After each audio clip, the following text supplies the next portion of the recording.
There are wounds that family inflicts that strangers could never match. Because when a stranger hurts you, it's expected. But when your own mother stands in front of everyone you know and replaces you, erases you, announces that someone else is more worthy of being her daughter, that's a different kind of pain. That's the kind of betrayal that changes you forever. This is the story of the day my mother chose someone else to be her daughter. In front of 70 people. At her own birthday party. With photographs and applause and celebration. The day she thought she was punishing me for not being good enough. But what she didn't know was that the life she was so proudly building with her new daughter was built on my credit, my money, and my name. And I was about to show her exactly what that meant. My name is Sarah Chen. And this is how I went from the disappointing daughter to the woman who owned everything my mother thought she could give away. I never fit my mother's vision of what a daughter should be. Linda Chen had very specific ideas about success, about femininity, about what it meant to be a proper woman in our community. She wanted a daughter who married young and well. Who wore designer clothes and hosted elegant dinner parties. Who moved in the right social circles and made her look good by association. I was none of those things. I was a software engineer. I wore jeans and hoodies. I worked long hours at a tech startup. I dated casually but had no interest in marriage. I lived in a small apartment I could afford on my own, drove a practical car, and spent my money on experiences rather than designer handbags. To my mother, this was failure. Not because I wasn't successful, I made good money, I was independent, I was happy, but because I wasn't successful in the ways she could brag about to her friends. When are you going to settle down? She'd ask at every family gathering. When are you going to dress like a woman instead of a college student? When are you going to give me something to be proud of? Nothing I achieved mattered. Not my promotions. Not my growing bank account. Not my happiness. Because I didn't fit her image of what success looked like. Enter Melissa. My cousin. 3 years younger than me. Everything my mother wished I was. Melissa had married young, to a man from a wealthy family. She dressed immaculately. She hosted charity luncheons. She posted perfectly curated photos on social media of her elegant lifestyle. She was, in my mother's eyes, perfect. And my mother became obsessed with her. Started inviting Melissa to everything. Mother-daughter spa days that used to be just us. Shopping trips. Lunches. Family events where my mother would parade Melissa around, introducing her as, basically my daughter, while I stood awkwardly to the side. You should be more like Melissa, my mother would say constantly.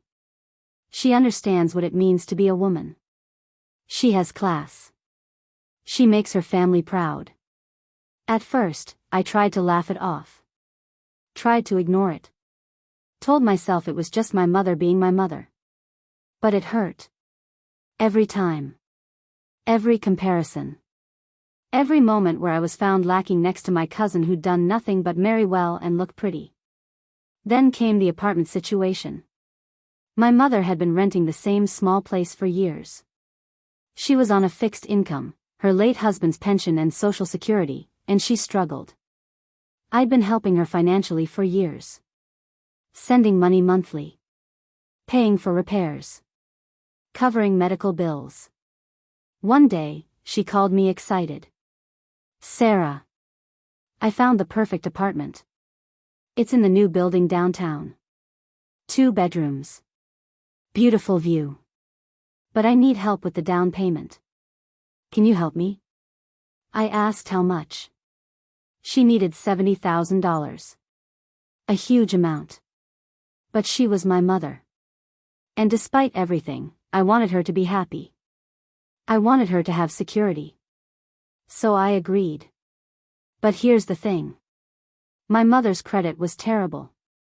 Years of missed payments and maxed out cards meant no bank would approve her for a mortgage. So the plan was different. I would be on the loan. My credit. My name. I'd put down the $70,000 from my savings. We'd be co-owners legally, but she'd live there, and eventually, I'd sign my half over to her once she got her finances sorted out. I should have seen the red flags. Should have protected myself better. But she was my mother. I trusted her. I believed that despite our differences, despite her constant criticism, she loved me. That family meant something. I was wrong.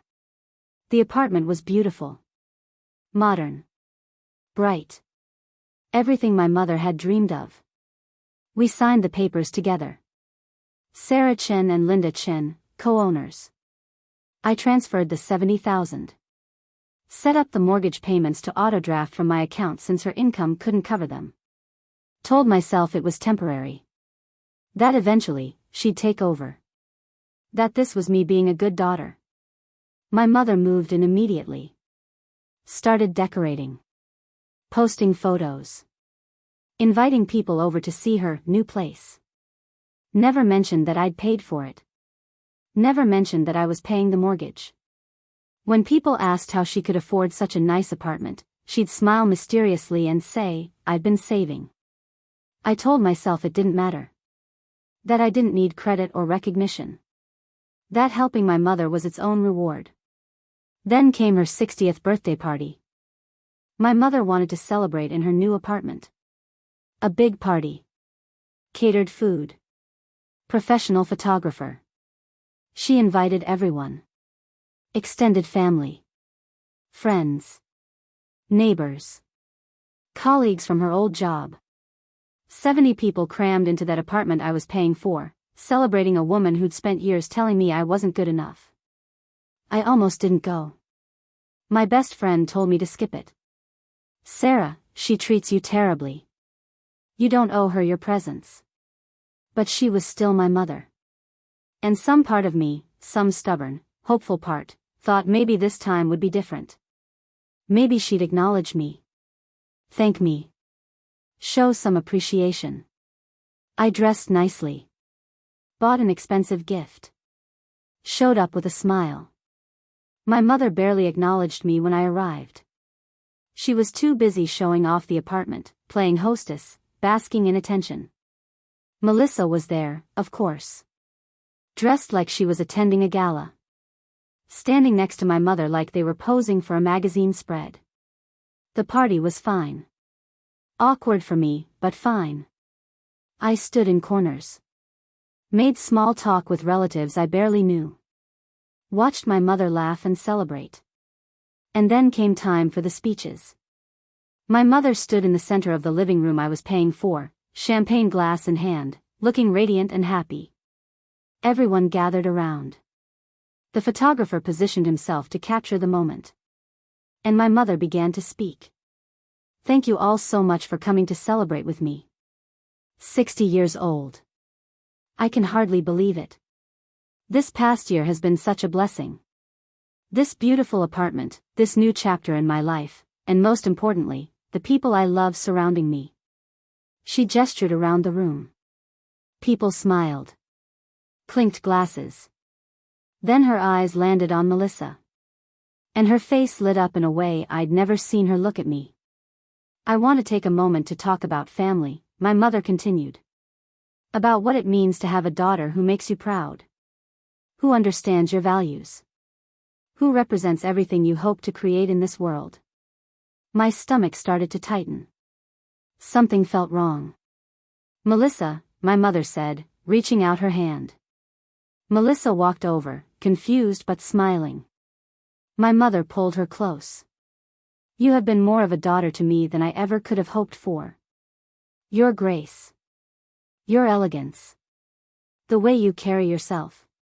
You make me so proud." I stood frozen, watching. Feeling something terrible building. "And Sarah," my mother said, finally looking at me. The room went quiet. "Sarah has always been different. Independent. Stubborn. Choosing a path I never understood. Never fitting what I envisioned for a daughter." People shifted uncomfortably. Some looked at me with pity. Others with curiosity. The photographer kept clicking. "So tonight," my mother announced, her voice clear and final, "I want to make something clear to everyone here. From this day forward, I consider Melissa to be my true daughter. The one who deserves to be part of this family's future. The one who will be included in all family decisions. The one who represents the Chin family name with pride. The room exploded in shocked murmurs. Melissa looked uncomfortable but didn't step away. And I stood there, publicly erased from my own family, in the apartment I was paying for, by the woman I'd supported for years. My mother wasn't finished. And I want everyone to know, my mother continued, her arms still around Melissa, that this apartment, this beautiful new home, will one day belong to Melissa. She deserves it. She's earned it through being the daughter I always wanted. Sarah has her own life, her own priorities that don't include family. So Melissa will be the one to inherit what I've built here. The apartment I'd paid $70,000 for. The apartment with my name on the deed. The apartment whose mortgage came out of my account every month. She was promising it to someone else. In front of everyone. While I stood there, erased and humiliated. People started clapping. Awkwardly at first, then louder. Melissa was crying, hugging my mother. The photographer captured it all. My mother looked triumphant. Vindicated. Like she'd finally corrected some cosmic mistake by replacing me with someone better. And I realized, standing in that room full of people who just witnessed my mother disown me, that I was done. Done trying to earn her approval. Done sacrificing for someone who saw that sacrifice as worthless. Done being the disappointing daughter. I walked out. Didn't say goodbye. Didn't make a scene. Just grabbed my coat and left while everyone was still celebrating my replacement. I didn't cry on the drive home. I was too angry. Too clear-headed. Too done with all of it. I went straight to my laptop and pulled up every document related to that apartment. The deed. The mortgage agreement. The loan papers. And I read through every single line. Sarah Chen, co-owner. 70% down payment, my money. Monthly mortgage payments, my account. I wasn't just helping my mother. I legally owned the majority of that apartment. She couldn't give it away. Couldn't promise it to Melissa. Couldn't erase me from something that was legally, financially, and morally mine. My mother had just publicly disowned me while standing in a home I owned. Had promised my property to someone else. Had humiliated me in front of 70 people while literally living off my money. And she was about to find out exactly what that meant. I called my lawyer first thing Monday morning. Rebecca Santos, sharp as they come. I'd used her when I bought my own place. I explained the situation. Sent her all the documents. Asked her what my options were. She called back an hour later. Sarah, this is actually pretty straightforward. You own 70% of the property based on your down payment and the fact that you're covering the mortgage. Your mother owns 30%. She can't transfer, sell, or promise any of it without your consent. And given that you're the one paying the mortgage, you have significant leverage here. What kind of leverage? You could demand she start paying her share of the mortgage. You could force a sale and take your investment back. Or, if you wanted to be really direct about it, you could assert your ownership rights and restrict access to portions of the property. She's essentially living in a home you own the majority of. That gives you a lot of power. Power. The word settled over me like armor. For my entire life, my mother had held power over me. The power to approve or disappoint. To accept or reject. To love or withhold love. And now, suddenly, I held the power. Financial. Legal. Undeniable. I want to do something, I said. Something that makes it very clear who actually owns that apartment. Can we do that? Rebecca was quiet for a moment. Then, how public do you want this to be? As public as she made my humiliation. My mother had planned another event for the following Saturday. A housewarming party, specifically for Melissa. She'd posted about it on social media. Officially welcoming my daughter Melissa into her future home. With photos of the apartment. With tags. With dozens of comments congratulating them both. Not a single mention of me. Not one acknowledgement that I existed, let alone that I owned the place she was giving away. Rebecca and I worked all week. We filed paperwork with the building management.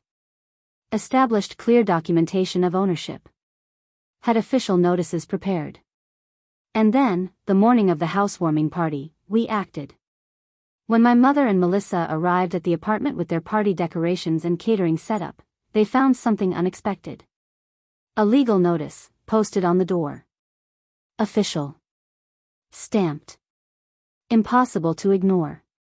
Notice to residents, this property is co-owned by Sarah Chin 70% and Linda Chin 30%. Any transfer, promise, or assignment of ownership requires written consent from majority owner Sarah Chin.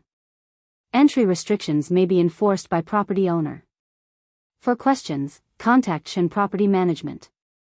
And below it, a second notice, private property. Entry by invitation of majority owner only. Unauthorized entry will be considered trespassing. My mother's hands were shaking as she tried her key. It didn't work. I'd had the locks changed that morning. Legally, within my rights as majority owner. The building management had been notified. Everything was documented. Everything was legal. Her phone was ringing. Melissa was panicking. Guests were starting to arrive. And the door to the apartment she'd promised away wouldn't open. That's when I arrived. Dressed professionally. Calm. Carrying a folder of documents. I'd been waiting in my car, watching. Timing it perfectly. "Mom," I said, walking up to where she stood frozen in the hallway. "Is there a problem?" Her face went through several emotions. Shock. Confusion. Rage. "What is this? What did you do?" "This is my apartment. My home." I pulled out the deed from my folder. Held it up so she could see both our names. "Actually, it's our apartment. Mine, mostly. 70% mine, to be exact. Since I paid the down payment. Since I pay the mortgage. Since my name is on every legal document." Melissa was backing away, sensing disaster. Guests were gathering in the hallway, phones out, recording. My mother had made this public, and now it was going to stay public. "You can't do this," my mother shouted. "I live here. You can't lock me out of my own home." "I'm not locking you out," I said calmly. "You can come in. You're a co-owner." "But Melissa can't. Because this isn't her home. It's not her future home. It's not her anything. It's mine. And yours. And you can't give away something you don't fully own." I handed her a copy of the ownership documents. "Here's the deed. Here's the mortgage agreement. Here's the payment history showing every single payment coming from my account. You announced that you consider Melissa your real daughter. That this apartment would be hers. But you can't give her what isn't yours to give." My mother's hands were shaking so badly she dropped the papers. Melissa was crying now, quietly, understanding that the life she'd been promised was evaporating. The guests in the hallway were whispering, recording, watching this family drama unfold in real time. "Last week," I continued, my voice steady, "you stood in this apartment and told 70 people that I wasn't good enough to be your daughter. That Melissa had earned your love and I hadn't. You erased me from your family while standing in a home I own. So I'm here to make something very clear." I unlocked the door with my new key. Stepped inside. Turned back to face her. "This apartment exists because of me. My money. My credit. My monthly payments. You can live here. But you don't get to give it away. You don't get to promise it to someone else. You don't get to erase the daughter who made all of this possible." The housewarming party never happened. Guests awkwardly dispersed. Melissa left crying, her husband arriving to pick her up, shooting me angry looks that I ignored. My mother stood in the hallway, humiliated, holding papers that proved everything I'd said was true. Sarah, please, she said finally, her voice small. Don't do this. Don't humiliate me like this. Like you humiliated me? I asked quietly. In front of everyone I know? Announcing that someone else was more worthy of being your daughter? Promising away something I paid for? I didn't know you were on the deed. I thought you were just helping me. You didn't ask. You didn't care. You just assumed that what was yours, and what was mine was also yours. You assumed you could take my money, take my support, and give everything to someone else because I didn't fit your image of what a daughter should be. She didn't respond. Couldn't respond. Because every word was true. I'm not kicking you out, I said. This is still your home. But it's also mine. And I need you to understand that. I need you to see me. Not as a disappointment. Not as someone who isn't good enough. But as the daughter who's been supporting you for years while you praised someone else. The next few weeks were tense. My mother barely spoke to me. When she did, it was short, cold. She was angry, embarrassed, trapped in a situation where she finally had to acknowledge what I'd contributed. The social media posts stopped. The celebrations of Melissa ended. Word had spread about what happened. People talked. The daughter who'd been publicly rejected had turned out to own the house. Some people thought I was cruel. That I'd embarrassed my mother unnecessarily. That family should forgive anything. But others, especially other women who'd been dismissed by their families, understood. They reached out. Shared their own stories. Told me I'd done the right thing by protecting myself. Melissa stopped coming around. Her husband had apparently been furious about the whole situation, felt she'd been promised something that was never real. Their relationship with my mother cooled significantly. The perfect daughter disappeared once the inheritance wasn't on the table. And my mother was left with the real daughter. The one she'd never appreciated. The one who'd saved her financially while she searched for someone better. The one who owned the home she tried to give away. 3 months after the housewarming disaster, my mother finally called me. Asked if we could talk. Really talk. I agreed to meet her at a coffee shop, neutral territory, away from the apartment that had become a symbol of everything broken between us. She looked older. Tired. Smaller somehow. Sarah, I need to apologize. Really apologize. Not just for the party, but for years of making you feel like you weren't enough. Like Melissa was somehow better. Like your success didn't matter because it wasn't the kind I understood. I waited. Let her continue. I was wrong. About so many things. I let my own narrow vision of what success looks like blind me to what you actually achieved. You're independent. Strong. Successful. And instead of being proud, I resented it because it wasn't what I would have chosen. I'm sorry. It wasn't enough. Years of hurt don't disappear with one apology. But it was a start. Why Melissa? I asked. Why did you need to replace me? My mother looked down at her coffee. Because she was easy. She fit the mold I understood. I could show her off to my friends without having to explain anything. You were complicated. Successful in ways I couldn't brag about. And I was too shallow to see that the problem was mine, not yours. We didn't fix everything that day. You can't repair decades of dysfunction in one conversation. But we started. Slowly. Carefully. With boundaries I'd never had before. I kept my name on the deed. Kept paying the mortgage. But I also drew clear lines. No more surprise parties. No more public declarations about who was and wasn't family. No more taking my support for granted while praising someone else. My mother agreed. She didn't have a choice, really. I held all the power now. Financial. Legal. Emotional. She needed me far more than I needed her. And while that's a sad reality, it's also what finally forced her to see me. Not as a disappointment. Not as someone to be replaced, but as the daughter who'd been there all along, supporting her, even when she was too blind to appreciate it. A year later, my mother asked me to come over. She wanted to discuss the apartment. I arrived expecting a fight, expecting her to demand I sign over my share, expecting more conflict. Instead, she handed me papers.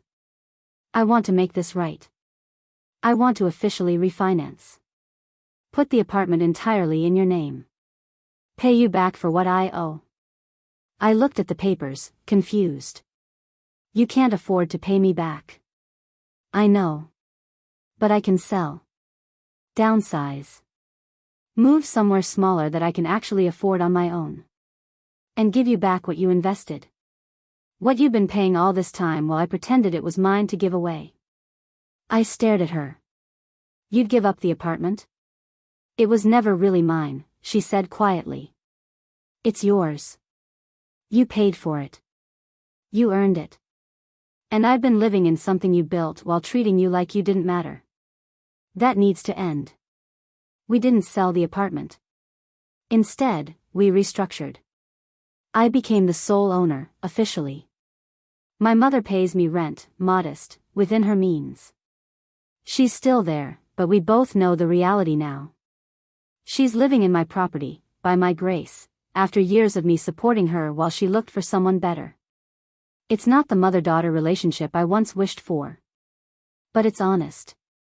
Real. Built on clear terms rather than assumptions and resentment. She sees me now. Not as perfect, not as everything she wanted, but as the daughter who showed up, who worked hard, who succeeded on her own terms. And Melissa? She disappeared from our lives almost entirely. Turns out conditional family is only family when there's something to gain. When the inheritance evaporated, so did her interest in being my mother's daughter. My mother learned that lesson the hard way.